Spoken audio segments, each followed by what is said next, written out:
নমস্কার বন্ধুরা, GS forum চ্যানেলে আপনাদের সবাইকে স্বাগত জানাই। ঐতিহাসিক একটা আইন পার্লামেন্টে আসতে চলেছে। এতদিন পর্যন্ত সমস্ত আইন সাধারণ মানুষের জন্য তৈরি করা হতো। বর্তমানে নতুন একটা আইন নিয়ে আসা হচ্ছে, যেখানে মুখ্যমন্ত্রী থেকে শুরু করে রাজ্যের সমস্ত মন্ত্রী এবং তার সঙ্গে সঙ্গে রাষ্ট্রপতি, প্রধানমন্ত্রী সবাই কিন্তু আইনের বেড়াজালে আসতে চলেছেন। কোনোভাবে যদি কেউ জেল খাটেন তাহলে কিন্তু তার পদও যাবে, তার সঙ্গে সঙ্গে 5 বছরের কারাদণ্ড হতে চলেছে। আপনারা এখানে দেখতেই পাচ্ছেন 130 নম্বর অ্যামেন্ডমেন্ট বিল নিয়ে আসা হচ্ছে। যদি কোনো মন্ত্রী 1 মাস জেলে থাকে তাহলে কিন্তু তার মন্ত্রীর পদ এবং তার সঙ্গে সঙ্গে জরিমানাও করা হবে। সংসদের যে বাদল অধিবেশন হতে চলেছে সেই অধিবেশনে কিন্তু এই বিল নিয়ে আসতে চলেছে বিজেপি গভর্নমেন্ট। স্বরাষ্ট্রমন্ত্রী অমিত শাহ বলেছেন যে রাজ্যসভাতে এই বিলটা নিয়ে আসা হবে এবং লোকসভাতেও বিলটা নিয়ে আসা হবে। দুটো হাউসে পাস করিয়ে নতুন করে এই আইন পুরো দেশের জন্য চালু হতে চলেছে। আপনারা জানেন 2024 সালে ঠিক এরকমই ঘটনা ঘটেছিল। অরবিন্দ কেজরিওয়াল এবং ভি সেথিল বালাজি, এই যে দুজন মন্ত্রী রয়েছেন। অরবিন্দ কেজরিওয়াল সেই সময় দিল্লির মুখ্যমন্ত্রী পদে ছিলেন এবং তিনি জেল খাটছিলেন, কিন্তু জেল খাটা সত্ত্বেও মন্ত্রিত্ব পদ ছাড়তে রাজি হননি।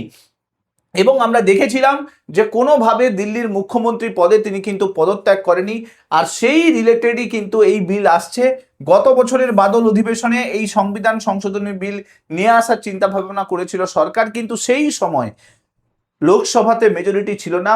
আর এখন লোকসভাতে মেজরিটি পেতে চলেছে এবং নতুন যে বিজেপি গভর্নমেন্ট তারা এই সংশোধনী বিল নিয়ে আসতে চলেছে। এখানে দেখতেই পাচ্ছেন গুরুতর অপরাধে 1 মাস জেলে থাকলে হারাতে হবে মন্ত্রিত্ব পদ, রেহাই পাবে না দেশের প্রধানমন্ত্রী এবং কোনো রাজ্যের মুখ্যমন্ত্রী এবং কেউই নয়। গত বছর এই সংক্রান্ত সংবিধানের 130তম সংশোধনী বিল নিয়ে আসা হয়েছিল এবং সংসদে সেই সময় পেশ করেছিলেন স্বরাষ্ট্রমন্ত্রী অমিত শাহ। এই বিলের সব থেকে গুরুত্বপূর্ণতাটা কি রয়েছে? গুরুতর অপরাধে 1 মাস জেলে থাকলেই কিন্তু মন্ত্রিত্ব পদ চলে যাবে। কাদের মন্ত্রিত্ব পদ চলে যাবে? প্রধানমন্ত্রী থেকে মুখ্যমন্ত্রী, কেন্দ্রীয় মন্ত্রী, রাজ্যের মন্ত্রী, সবার ক্ষেত্রে এই আইন প্রযোজ্য হতে চলেছে। কোন কোন বিষয়ে? দুর্নীতি বা ফৌজদারি মামলায় দোষী হলে জনগণের প্রতি জবাবদিহিতা নিশ্চিত করতে হবে এবং তার জন্যই কিন্তু এই আইন নিয়ে আসা হচ্ছে। জানা যাচ্ছে 17ই জুলাই এই বিলের রিপোর্ট গ্রহণ করবে সংসদের যৌথ সংসদীয় কমিটি। তারা এই রিপোর্ট গ্রহণ করবে এবং পরবর্তীকালে যখন মনসুন সেশন পার্লামেন্টে স্টার্ট হবে তখন কিন্তু এই বিলটা পাস করিয়ে নেওয়া হবে। দুর্নীতিমুক্ত শাসন তৈরি করতে বিজেপির সরকার নতুন করে এই বিল নিয়ে আসছে। কিন্তু প্রশ্ন হচ্ছে যে দুর্নীতিমুক্ত শাসন কি আদৌ সম্ভব? এই বিল কি পাস করবে আদৌ লোকসভা বা রাজ্যসভাতে? কারণ যারাই পাস করবে তারাই তো সব থেকে বেশি দুর্নীতি পরায়ণ হয়ে রয়েছে। কোর্টে বিতর্কিত সেই ধারাটি বহাল থাকতে পারে। কোন ধারার কথা বলা হয়েছে?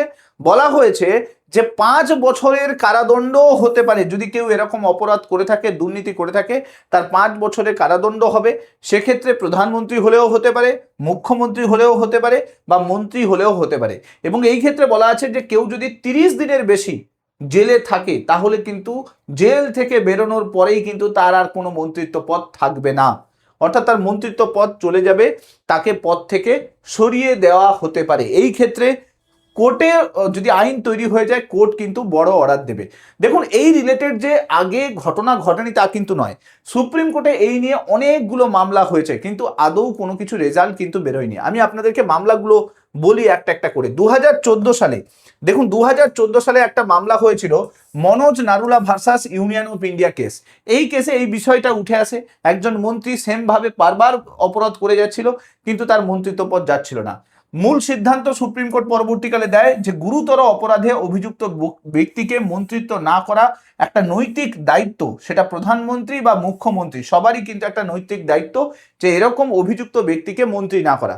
আদালত নতুন করে অযোগ্যতা যোগ করতে পারে না, তবে এই বিষয়ে প্রধানমন্ত্রী এবং মুখ্যমন্ত্রী এদেরই কিন্তু ভাবনা চিন্তা করা উচিত, দেখা উচিত। এরপরে দেখুন, একটা কেস হয়েছিল 2013 সালে, লিলি থমাস কেস। এই কেসে বলা হয়েছিল যে কেউ যদি 2 বছর বা তার বেশি সাজা পায়, অর্থাৎ জেলের সাজা পায় তাহলে কিন্তু তার মন্ত্রিত্ব পদ চলে যাবে এবং তার সঙ্গে সঙ্গে সে যে প্রতিনিধিত্ব করছিল লোকসভা বা রাজ্যসভাতে সেই পদও কিন্তু তার চলে যাবে। এটা লিলি থমাস কেসে কিন্তু সুপ্রিম কোর্ট বড় রায় দিয়েছিল এবং এই কেসের ওপর বেস করে আপনারা জানেন যে বিহারের লালু যাদব তার কিন্তু যে পদ সেটা কিন্তু চলে গেছিল। এরপরে আসি নেক্সট একটা রিসেন্টলি একটা কেস হয়েছিল 2018 সালে, public interest foundation versus union of India case.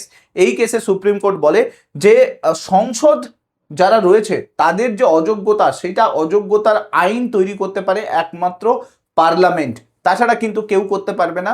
Supreme court কখনো রায় দিয়ে সেই জিনিসটা তৈরি করতে পারে না। তো কোনো পার্লামেন্টের কোনো একজন এমপি তাকে যদি অযোগ্য প্রমাণ করতে হয় তার জন্য সঠিক আইন পার্লামেন্টে নিয়ে আসা উচিত। আর আমরা দেখতে পাচ্ছি এই সমস্ত রায়ের ওপর বেশ করে নতুন যে বিজেপি সরকার তারা কিন্তু এই বিলটা নিয়ে আসতে চলেছেন। দেখুন এই যে 130 নম্বর কনস্টিটিউশনাল অ্যামেন্ডমেন্ট বিল, এতে কি প্রস্তাব দেওয়া হয়েছে, অনুচ্ছেদ নাম্বার 75 এবং অনুচ্ছেদ নাম্বার 164 এবং অনুচ্ছেদ নাম্বার 239 এ এই যে তিনটে আর্টিকেল রয়েছে এই তিনটে আর্টিকেলের সংশোধন করা হবে। সংশোধনে কি করা হবে বলা হয়েছে, দেখুন 75 নম্বর আর্টিকেলে সমস্ত কেন্দ্রীয় মন্ত্রিসভা পড়ছে, 164 নম্বর আর্টিকেলে রাজ্যের মন্ত্রিসভা পড়ছে, আর 239 দিল্লির কেন্দ্রশাসিত অঞ্চলের মন্ত্রিসভাগুলো পড়ছে। অর্থাৎ বলা হয়েছে কেন্দ্রের মন্ত্রিসভা, রাজ্যের মন্ত্রিসভা এবং দিল্লির সমস্ত মন্ত্রিসভা যারা রয়েছে তাদের কিন্তু যে কেউ যদি কোনো কিছু দোষ করে, যে কেউ যদি কোনো কিছু ফৌজদারি মামলায় তার যদি দোষী সাব্যস্ত হয় তাহলে সেক্ষেত্রে তাকে কিন্তু তার পদ কিন্তু ছেড়ে দিতে হবে। এর সঙ্গে সঙ্গে বলা হয়েছে যেটা 30 দিন যদি বিচার বিভাগীয় তদন্ত থাকে তাহলে কিন্তু তার পদ চলে যাবে। 31 দিনের মধ্যেই কিন্তু প্রধানমন্ত্রী বা মুখ্যমন্ত্রীকে তার অপসারণের পরামর্শ দিতে হবে এবং 31তম দিনের মধ্যেই সেই পরামর্শ যদি না দেওয়া হয় তাহলে 32তম দিন থেকে ওই মন্ত্রী, এখানে বলা আছে যে স্বয়ংক্রিয়ভাবে পদ কিন্তু ছেড়ে দিতে হবে। অর্থাৎ মুখ্যমন্ত্রী বা প্রধানমন্ত্রী যদি তাকে অপসারণের নির্দেশ না দেয় তাহলে 32 নম্বর দিনে তার অটোমেটিক্যালি কিন্তু পদ চলে যাবে যদি এই আইন যদি চালু হয়ে যায়। মুখ্যমন্ত্রীর ক্ষেত্রে বা প্রধানমন্ত্রীর ক্ষেত্রে কি বলা আছে, বলা আছে যে এই 30 দিনের ব্যাপারটা এটা কিন্তু মুখ্যমন্ত্রী প্রধানমন্ত্রী এদের ক্ষেত্রেও অ্যাপ্লিকেবল। এই ক্ষেত্রে বলা হয়েছে কারুর পরামর্শের দরকার নেই, 30 দিন কেউ যদি জেলে থাকে অটোমেটিক্যালি তার পদ কিন্তু চলে যাবে। যদি না সে পদ ছাড়তে চায় তাহলে সেক্ষেত্রে কোর্ট ডিসিশন নেবে। আচ্ছা, কারা অপসারণ করতে পারবেন, দেখুন রাষ্ট্রপতি প্রধানমন্ত্রীর পরামর্শে অপসারণ করতে পারবে মানে কেন্দ্রের যে কোনো মন্ত্রীকে। রাজ্যের ক্ষেত্রে রাজ্যপাল এবং মুখ্যমন্ত্রীর পরামর্শে যে কাউকে কিন্তু রাজ্যের মন্ত্রীদেরকে কিন্তু অপসারণ করতে পারবে।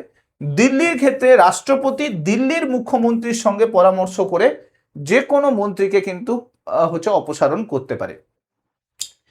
আগে কি ছিল আর এখন কি হলো, আগে দেখুন আগে এই নিয়মটা ছিল কি, আগে যদি কেউ দোষ করত যতক্ষণ না সে দোষী সাব্যস্ত হচ্ছে, যতক্ষণ না পর্যন্ত সে তার নামে কোনো একটা ক্রিমিনাল অফেন্স হচ্ছে ততক্ষণ পর্যন্ত সে পদে থাকতো। এবং আগে ছিল কি যে শুধুমাত্র যদি কেউ 2 বছরের বেশি কারাদণ্ড পেত তাহলেই কিন্তু তার প্রতিনিধিত্ব অযোগ্য হতো, যেটা লিলি থমাস কেসে হয়েছিল। এবং আরেকটা জিনিস ছিল যে প্রিভেনশন অফ করাপশন অ্যাক্ট 1988, এই অ্যাক্টে বলা ছিল যে যদি কারুর নামে এরকম করাপশনের কেস আসে এবং সে যদি দোষী সাব্যস্ত হয় তাকে জরিমানা করা হবে এবং সঙ্গে 6 বছর কিন্তু সে পার্টি থেকে দূরে থাকবে, মানে অযোগ্য বলে 6 বছর থাকবে, অযোগ্য হবে, তার বেশি নয়। কিন্তু আরও একটা জিনিস বলা ছিল যে কারাদণ্ড হলে কারাদণ্ড চলাকালীন সময় এবং মুক্তির পর এই সব মিলিয়ে কিন্তু 6 বছর অযোগ্যতা বিবেচনা করা হবে। মানে যবে থেকে তাকে জেলে পাঠানো হয়েছে তারপরে জেল থেকে ছাড়া পাওয়া পর্যন্ত এই যে টাইম পিরিয়ডটা সেটা কিন্তু 6 বছর বলে কাউন্ট করা হবে, এইটা বলা ছিল। এবং এখানে এটাও বলা ছিল যদি সঠিক দোষ প্রমাণ না করা যায় তাহলে কিন্তু সে নির্দোষ বলেই প্রমাণিত হবে, তাতে আর নতুন করে কিছু থাকবে না। দেখুন আগের যে নিয়ম ছিল সেই নিয়মে আমরা যদি দেখি এই সমস্ত নেতা মন্ত্রীরা এরা একের পর এক দুর্নীতি করে যায়, একের পর এক অসামাজিক কাজকর্ম করে যায় এবং বহাল তবিয়েতে ঘুরে বেড়ায়, কারণ এরাই সিস্টেমটাকে চালাচ্ছে। তো এদের ওপরে কোনো কিছু রেস কিন্তু পড়ে না। তো আগের নিয়ম এটা ছিল, নতুন নিয়মে 30 দিনের টাইম লাইন বলা আছে। এখন দেখুন নতুন নিয়মে কোর্ট যদি প্রুভ করে তবেই কিন্তু সে দোষী প্রমাণিত হবে, যদি কোর্ট প্রুভ না করে তাহলে দোষী আর প্রমাণিত হলো না। তো আলটিমেটলি আগে আর নতুন এর মধ্যে কোনো ফারাক কিছু নেই, কারণ এরাই সিস্টেমটাকে চালাচ্ছে, এরাই দুর্নীতি করে যাবে, এরাই অসামাজিক কাজকর্ম করে যাবে। তাই নতুন করে এর মধ্যে কোনো পরিবর্তন নিয়ে এসে কিছু যে পরিবর্তন হয়ে যাবে তা কিন্তু নয়, যতক্ষণ না খুবই হিনিয়াস কোনো ক্রাইম করছে। তাছাড়া কিন্তু দুটো আইন যতই পরিবর্তন করে নিক কাজকর্ম কিন্তু সেমই থাকবে। এই রিলেটেড পরবর্তীকালে যদি কোনো আপডেট আসে আমি চেষ্টা করব ভিডিওর মাধ্যমে নিয়ে আসার জন্য। আশা করছি আইনটা বুঝতে পারলেন। যাই হোক, সাধারণ মানুষের জন্য এতদিন আসছিল, এবার না হয় একটু নেতা মন্ত্রী সমস্তদের জন্য এলো, এটা শুনেও ভালো লাগছে। এই রিলেটেড যা কিছু আপডেট পরবর্তীকালে আসবে আমি চেষ্টা করব ভিডিওর মাধ্যমে নিয়ে আসার জন্য। ভিডিওগুলো ভালো লাগলে লাইক করে দেবেন, চ্যানেলটাতে নতুন হয়ে থাকলে সাবস্ক্রাইব করে নেবেন এবং অবশ্যই এই ভিডিওগুলোকে শেয়ার করতে ভুলবেন না। Thank you so much. Next ভিডিওতে আপনাদের সঙ্গে আবার দেখা হচ্ছে। Till then bye by.